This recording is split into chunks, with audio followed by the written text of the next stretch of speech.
This episode is brought to you by Sabio, the #1 coding bootcamp for veterans. Visit sabio.la/military to learn more. And welcome to Military Matters. I'm Rob Rodriguez. The name of this show should tell you everything you need to know about what we talk about here. Military Matters. We try to bring you stories about the future of warfare, the good that service members and veterans do for their community. We've even touched on UFOs and UAPs in the past. But we also talk about the darker sides of our military and its service members. Murder, drugs, human trafficking, to name a few. What's always remarkable to me, though, is how negative stories seem to garner this attitude that the reporters and or the publication are anti-military or anti-special operations when negative stories spotlight specific institutions. No one really wants to discuss the underlying issue of why those stories are even happening. The role of an investigative journalist isn't to make friends. It's to shed light on hard truths. Jack Murphy and fellow journalist Seth Harp sat down to discuss some of those hard truths and disturbing stories that have come out of Fort Bragg. Seth is putting together his own book about these stories, and what we get here in this interview are two investigative journalists comparing notes from the stories they've covered, and the picture they paint is disturbing, to say the least. I would encourage you to listen to our episode on the death of Mark Leshikar and its accompanying fast take for more context to the conversation you're about to hear. That link will be in the show notes. Jack Murphy takes us into his conversation with investigative journalist Seth Harp. I think everyone has heard some of the negative news coming out of Fort Bragg over the last few years. Murders, drug trafficking, drug overdoses, the fentanyl epidemic, suicides, and even human trafficking. Journalist Seth Harp is an Army veteran who has covered the criminal activity in and around Fort Bragg for years, publishing many of his works in Rolling Stone and Harper's Magazine. In part one of this interview, we discussed Seth's Army background and how he got into journalism before covering the murders of Green Beret Mark Leshikar, Delta operator Billy Levine, and Army veteran Timothy Dumas, before also getting into a mysterious DoD contractor plane crash that happened outside Fort Bragg. In part two of the interview with Seth, we discuss more of the criminality around Fort Bragg, including soldiers who are dying from drugs laced with fentanyl and the recent controversies surrounding 3rd Special Forces Group. First, let's go ahead and jump right into some background info on Seth.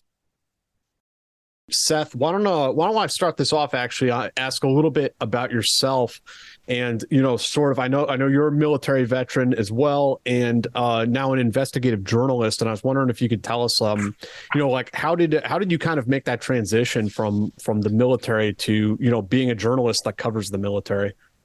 It wasn't a direct transition. I served in the U.S. Army Reserves from 2003 to 2011, and did one deployment to Iraq. Actually went to law school and was practicing law for a few years before I decided to jump over into journalism. So it was pretty roundabout, but once I started reporting full time, it was a pretty natural fit to focus almost exclusively on like military issues, armed conflict and stuff like that. What spurred all of that? I mean, going from the military to law to journalism. There was an incident that happened to my unit in Iraq early on in the war in 2004. A couple of guys in my platoon got left behind during a firefight in a town called Alamara. And the LT who was leading the mission thought that they were dead or assumed that they were dead. And because of the intensity and volume of the incoming fire that was on us, decided to pull out.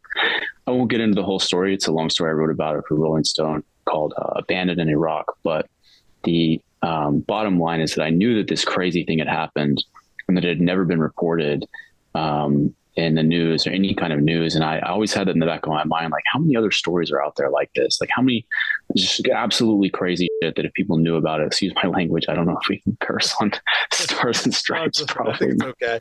Please bleep that out. I'm sorry. I'm kind of used to the more rough and rowdy podcast world, but yeah, it sounds like you can identify with what I'm talking about, like wondering how many of these stories are out there. Yeah. I mean, It's kind of mind-boggling, actually, and a lot of journalism, even like combat correspondence, and it's not to say they don't do a good job, but I mean, there's a lot of like kind of big picture reporting about like this unit went to this place and this and that, and they're fighting, to regain control of this area, blah blah blah. There's not a lot of like reporting like these soldiers entered this room and this is what happened inside. There's like very very little of that. Right, right. You've got to assume that the majority of history is lost, or the majority of the history of these wars is lost. The true story is lost. All we get is this sort of stylized, simplified narrative that comes out of the very imperfect process of, reporters trying to figure out what the military is doing, and the military resisting that with all of its power. So you've been doing a lot of reporting for Rolling Stone. I mean, you've been doing some reporting from Ukraine as well in recent years, but I wanted to kind of plumb your knowledge about Fort Bragg and some of the reporting that you've been doing down there on, murders, suicides, drug overdoses. It appears like from your reporting, it appears there's a pretty substantial problem with fentanyl. And these problems are ongoing. We'll get into it in a minute, but I mean, just this last weekend, it seems that much of this boiled over in the special operations community. I was wondering if you could tell us about, how you kind of came to this particular topic. Well, it's probably the same. Well, you were probably on it long before I did, but to this particular spate or these last few years, it's the same thing that drew you in. I know you reported on the Levine Dumas murder. And it was that got me thinking there must be something, rotten in the state of special forces at Fort Bragg, that Levine's body, could just turn up kind of shot to death in the woods there with Dumas right next to him, and nobody knows anything. Nobody is saying anything, and it doesn't seem to be much investigation going on. So that was really the genesis of it. But I mean, I can take it.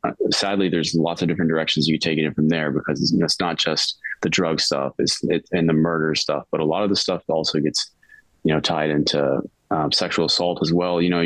Just you're talking about the third group investigation that just came to light thanks to your reporting yesterday. I just talked to a source who told me that whole investigation began with a walk-in to CID, who said that she had been raped by a Green Beret in third group. And CID dumped her phone and found lots of incriminating text messages. I don't know, with her and these other soldiers, or between other soldiers, or who was texting who. But it led to a major drug investigation that, has SOCOM, what did they say? 15 soldiers were arrested. Yeah. 2 have been cleared.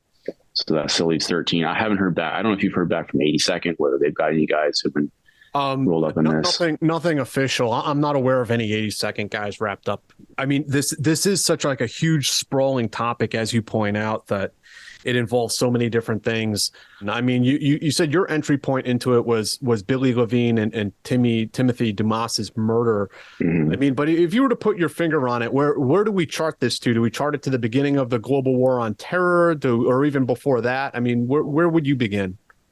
There's lots of different places to begin. Actually, you could ascribe what we're seeing at Fort Bragg to blowback from 20 years of war. I think that's certainly a fair interpretation. Especially since those wars turned out so poorly. You do see a lot of disillusionment and a lot of trauma. People that are suffering from those things will often turn to substances to self-medicate. But there's also a larger trend in the United States now, just of drug use and violent crime. It's going up all over the United States. And, our military is a microcosm of our society. And also tends to concentrate phenomena in certain ways as well. So we see, I think in Fort Bragg, we see what's going on in our broader society, just in this more extreme way. But, it's not just drug use, but I think also a lot of drug trafficking there's different ways that people can make money on the side. I mean, there's definitely a whole underbelly of criminality in the military. There's a whole world of military crime. You got millions of people, or 1 million people in the Army, and millions in the DoD. there is a criminal underworld that exists there. And for a long time, there's, the way to make money is just stealing op fund or stealing gear, selling gear, that kind of thing. But it seems like you're seeing more and more of these cases of soldiers, especially soldiers in special forces units, who are getting busted, not just for trafficking drugs, but sometimes for trafficking really large quantities of them, sometimes using military aircraft and sometimes coming from areas of operations like Colombia, or other countries in Central America or South America, where the military is supposed to be doing drug interdiction, but actually guys are getting into the drug game themselves. If you're looking to make a career change or still trying to find your path outside the military, I recommend checking out Sabio, the coding bootcamp and developer community that's helped so many veterans become successful software engineers. Sabio teaches you the skills to start a real high-paying tech job in just 17 weeks, online and from the comfort of your own home. Visit sabio.la/military to learn how you can use your VA benefits to enroll. That's sabio.la/military. Yeah, and Special Ops did this big ethical review in recent years. There were denials that there was ever a problem. And then I believe it was actually Naval Special Warfare. I think it was Admiral Green who finally penned a memorandum who said something. I mean, this is a paraphrase. We have a problem, if not a direct quote. They began to concede that there was an ethical issue in special operations after vigorously denying that it existed.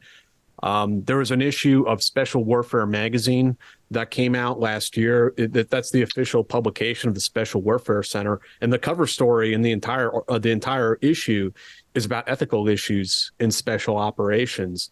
And so, even despite this sort of the commands themselves kind of putting a focus on this in some ways, it seems that the message has not gotten through. That it has to come from the bottom up, and so far it hasn't been.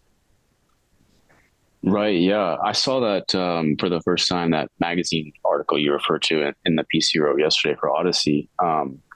That's interesting that it shows that they're taking this. I don't know if they're taking it seriously, but they're tackling it head on. They're definitely dealing with this. They're aware of the perception. They're aware that there's a perception out there.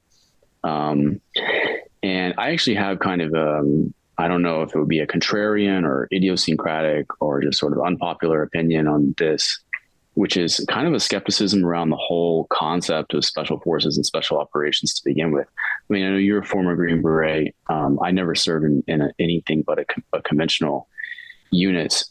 And it's a kind of overarching sort of macro critique that I would bring to bear, which is that, after 2001, our whole military really got reoriented around special operations and made special operations the main game in terms of the global war on terrorism, the wars in Iraq and Afghanistan. That was certainly the case under Donald Rumsfeld, a very influential and I think ultimately unsuccessful Secretary of Defense. His big thing in terms of organizational philosophy in the military was lighter, more flexible, more adaptable, all about special operations. And these trends really accelerated under President Obama, in which, during those 8 years, really the conventional military was relegated entirely to a sort of sideline role and wasn't doing any fighting at all. And you had the wars in Iraq, and then later in northern Iraq and Syria, and also in Afghanistan and everywhere else, being prosecuted virtually entirely by special operations units. And I think there's a number of problems that result from that. One of them is just that, the operators at Green Berets, Navy SEALs, get chewed up and spit out by multiple deployments, one after another. It's just not good for your body or brain. People are just not meant to do 12 deployments to Afghanistan. Anyone who goes through that, I think is gonna suffer some consequences.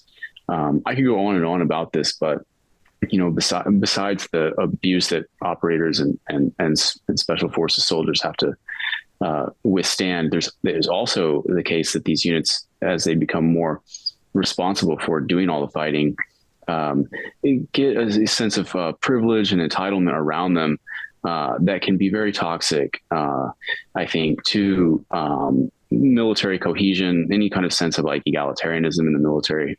where it's like, you have the special units that get to do all the cool stuff and get all the sort of prestige and regard.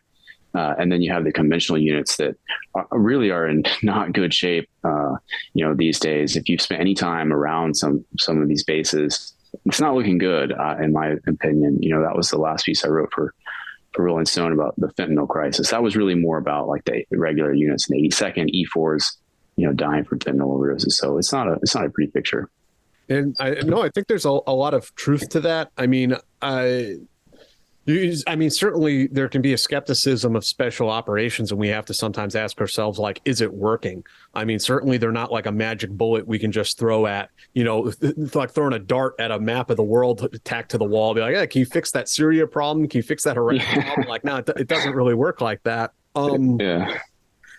But you put your thumb on it that, we took a bunch of 20-year-olds. Let's call it what it is. These are young men, and we deployed them, made them kind of more or less the main effort in 20 years of failed warfare, essentially. And, there's going to be social repercussions of that. There's going to be fallout from that. And, some of these guys, their lives become a train wreck. And there's procession of commander after commander in these units, right? And each one that comes in has to get their command time in and get the mission done. And they're trying to like hold the force together with like, duct tape, and keep it together, white knuckling it through their 2 years, hoping they can get it done. And then they can go to Monterey and write their, war college papers and chill out for a few years. And meanwhile, the unit itself, the NCOs and the core of that unit are trying to like hold things together as it increasingly comes apart at the seams. And I think you see, again, all the things we've been talking about, you see the repercussions of that, over a long period of time. And it's okay to, we'll get into it, I'm sure. But with some of the drug stuff, we hope they get help. But now we're seeing some crimes too that are really like, man, this isn't like the kind of thing you can just hug it out and like have an intervention over, when we're talking about murder and human trafficking and things like that. Yeah. Yeah. Some of the guys have really gone off the rails. Yeah. I don't know if you want to talk about Levine. Let's jump right into that point right there and talk about, a couple of years ago, what happened. One of his, so for folks who just don't know the basic bare bones of the story, Levine was a Delta Force operator who served for basically the entire GWAT, did 13 deployments, if I'm not mistaken, and then developed a very serious substance abuse problem with every single drug you can imagine. You name it, he was addicted to it. He was on it. Meth in particular was his thing, I hear. Also cocaine. As you reported, he shot and killed Mark Leshiker, a fellow Green Beret, in the living room of his house. His best friend, under circumstances that still nobody can really explain why that happened. It's very mysterious. Leshiker's sister doesn't know why it happened. Leshiker's mom can't tell you. No one who knows Levine can even guess. It's the official story makes no sense. They were clearly covering it up. It's just was that Leshikar came at him with a screwdriver, attacked him kind of out of the blue, as far as we can tell. But the screwdriver was never found. The coroner rolled the body. No screwdriver anywhere. And weirdly, Leshiker actually did have a firearm in the house that was like disassembled on the counter. Yeah. So like Levine apparently lied to say that there was a screwdriver, but didn't attempt to say that it was the gun, even though he could have. Like the story just makes no sense. Also, the bullet fragments under the carpet. What that implies and what Leshikar's daughter said down the line about what she witnessed. It's pretty dark. Yeah. Well, what we do know for sure is that if Levine had been a normal, regular guy, or even just a regular conventional soldier, he would have definitely been charged with first-degree murder or second-degree murder, let's say, some kind of manslaughter at a minimum, instead of just being let go that same night. He wasn't even arrested. He wasn't even put under arrest. Wasn't drug tested, nothing. He was just immediate. I don't know who called who at the Cumberland County Sheriff's Office, but a convoy of his teammates showed up and took him home, and that was that. Case closed. And he wasn't even named. It wasn't for several years. It wasn't until Levine himself turned up dead that this was even revealed. It's interesting that I was looking at the timeline of this not too long ago, and of all the cases of sort of criminality and elite units that we've seen over the last 10 years, there's only been two that involved tier one operators. One was Levine, and the other one was Tony DeDolph killing, and the other guy, Adam Matthews, the two Dev Group operators who were implicated in the death of Luke Melgar, in Mali. And those happened very near in time to one another. I guess, what was that, 2017 to 2018? Both of them involved killing a fellow service member. And in the Mali case, the guys actually did have to face trial. They ended up doing almost no time. Like Matthews did less than a year. And then DeDolph, I think he got sentenced to 10 years, but he's got a new sentencing hearing coming up. But in any case, the difference here is that Levine's was never reported. Like, he wasn't even named in the news. Yeah. Like, the thing just disappeared. Like, Leshiger's death was reported, but that was it. And then, for folks who aren't familiar with the story, about 18 months later, Levine's body turned up in the woods outside of Fort Bragg, shot to death, next to another Fort Bragg veteran named Timothy Dumas, who had also been shot and killed. A lot of rumors about, people saying it was drug cartels. And I mean, why would a drug cartel come up from Mexico and kill a guy on a military base? It makes very little sense. So I can share with you some recent reporting that I've done that I haven't published because it's going to be for a book. But that's a good question. People have repeatedly told me that Levine was involved with the cartel, they would say. And I never understood what people meant when they would say the cartel, because, I'm from Texas, and I've done a lot of reporting on the border and on actual cartels. So like down in Tamaulipas and Nuevo Leon, when people say the cartel, they mean a very specific organization. Yeah. And so in North Carolina, I just wasn't sure what they meant. Come to pretty much gather that or find out or understand that when people say the cartel, they mean big time drug dealers who are able to buy wholesale from Mexicans. Because Mexican organized crime figures in this country do not distribute drugs. They're here with their very quiet presence. They probably don't even have firearms. They're just here to offload large wholesale quantities in regional places like Fayetteville or Raleigh or what have you. So in Fayetteville, when people talk about the cartel, they're talking about guys who have those connections, that are able to make those wholesale purchases. And you know what? Levine actually was connected with those guys. He was spending time with them right around the time of his death. And he knew Dumas through Dumas. Dumas was a drug dealer too. It's been a mystery how he knew Dumas. And I can confirm that actually they did know each other as a result of Dumas's drug dealing, cocaine dealing. I've confirmed that from multiple sources. Identified a certain female that was known to hang around both of them, who was Levine's girlfriend around the time of his death. She was one of Dumas's customers. So that's how they knew each other.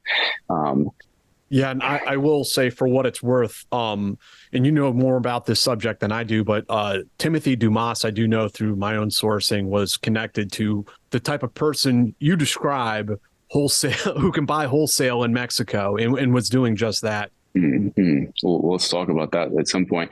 Another thing is that the first source who told me that Levine was working with the cartel, she called me shortly after he was murdered and told me this story that at the time I thought was totally crazy. I really didn't believe her, to be completely frank. She told me that Levine was working for an enforcer for this cartel, collecting money. She kept saying the cartel, the cartel, the cartel. As I was saying before, I wasn't sure what she meant by that.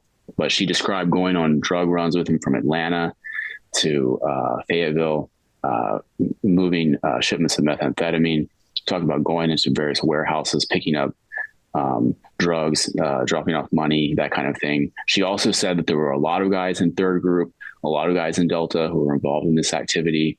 And I was very skeptical, but of course, I made plans to immediately meet up with her. I flew out to North Carolina to meet up with her, and she didn't respond to my text messages. She disappeared. She ghosted me, and then she turned up murdered not long after. Yeah, her name was Jessie Marie Lindsley. She was murdered in November of 2021, and I have her on tape diming out Levine and other third group guys and Delta Force guys for working with the cartel in Fayetteville. So that's very sinister and ominous. Her body was just found dumped in a creek, in Gray's Creek, south of Fayetteville. Yes. So, but then, I start talking about people who knew her, people who knew Jesse, and she was pretty bad too. Maybe I shouldn't repeat all the allegations that I've heard about her, but she may actually be a suspect in this thing, put it that way. But there's been 2 guys who have been arrested for her murder. One is named Javino Racimo, who was a full-blooded Italian kid, 18-year-old Italian killer, allegedly, from New York City, who came down. They brought in somebody from out of town for this?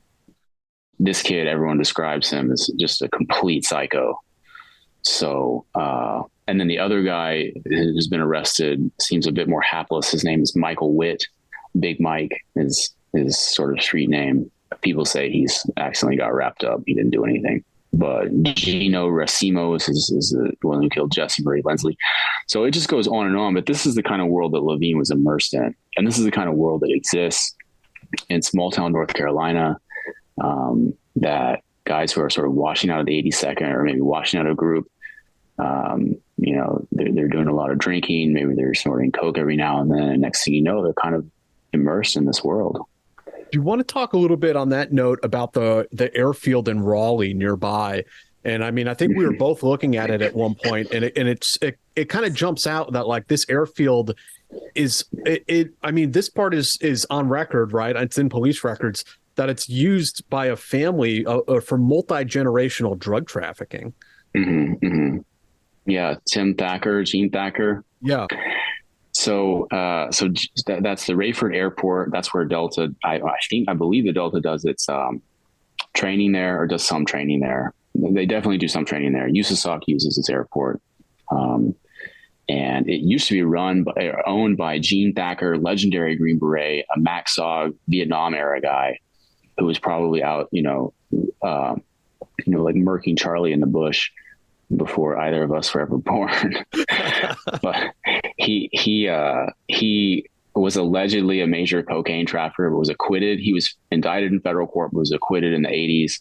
Every single member of the Golden Knights team took the stand and testified that this is the most upstanding American patriot you've ever laid eyes upon. And the jury bought it, and he walked. And his son, Timothy Thacker, wasn't so lucky. Tim Thacker, I've spoken to him on multiple occasions by phone. He's in prison, but and he writes me letters sometimes or emails. He ran the airport after his father.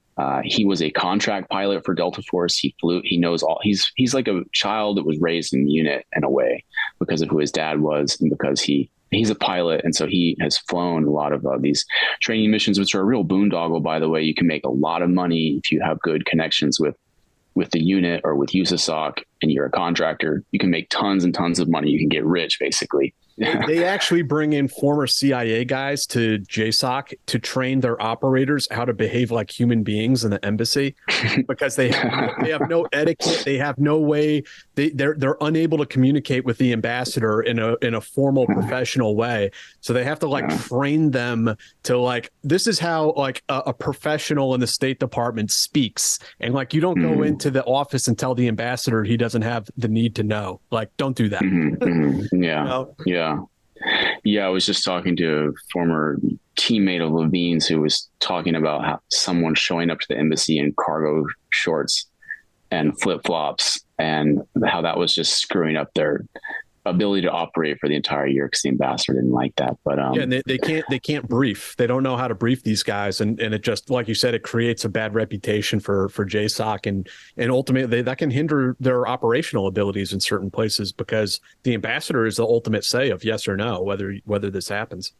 Right, definitely. Basically, the president and the president's stead. Right. And the ambassador works for the president. Yeah. Yeah. But to conclude about the airfield thing, so Thacker ran one of the biggest methamphetamine trafficking operations in North Carolina, which is interesting just considering who his father was and what he was doing flying these flights for Delta. He got sentenced to 40 years as a kingpin, federal kingpin charges. So that's that. And then another thing that happened at the airport shortly about a year later after Thacker's arrest was the death of Charles Crooks, the guy who just fell out of a plane. That plane was carrying, I believe, if it wasn't Delta, it was another USASOC, maybe it was another SMU, I don't know. But it was doing USASOC training, and then the pilot just fell out of the plane and landed in someone's backyard in the suburbs south of Fayetteville and died, of course. That's a very hard thing to explain and understand. I called the FAA trying to understand this, or the NTSB, excuse me. And I was asking them, how often does it happen that a person just falls from an airplane without a parachute in the United States? And he wasn't able to give me a straight answer, but he said it was freakish and vanishingly rare, were his words. And the only case I can find of a similar thing happening was about 10 years ago, and also involved Rampart Aviation, LLC, which was the same contractor who was flying the Charles Crooks flight. So this company, Rampart Aviation LLC, which received, I'm not alleging anything specific about them. They've got the only two cases I can find in recent U.S. history, of people just falling from a plane and dying. And in both cases, the authorities are just like, there's some reason in the end. There's an explanation. It's not unexplained. So in the first case, the person who fell out was a guy who fits all the profile for a Delta Force operator. He's a sergeant major who'd been in the Army forever. This happened around 2009 or so. Don't quote me on that. And I can't remember his name. It's in my computer somewhere, but there's some official story, but it's very, very unclear. Is my main point. Like, for one thing, no military unit will claim this guy. I can't figure out what unit he was serving at the time of his death. I even contacted the CIA. And they finally got back to me. And even though they normally don't confirm or deny anyone's service, the agency did tell me in this case, like, hey, it wasn't our guy. They let me know he was not a CIA. So I don't know who he was working for at the time he died, but he fell out of a plane. He was active military at the time? He may have been a reservist. I can't guarantee he wasn't a reservist. His name was Harry Parrish, if I'm not mistaken. His last name was Parrish. I didn't come prepared to talk about this, but I'm looking it up right now. I mean, that's it's like super surreal, isn't it?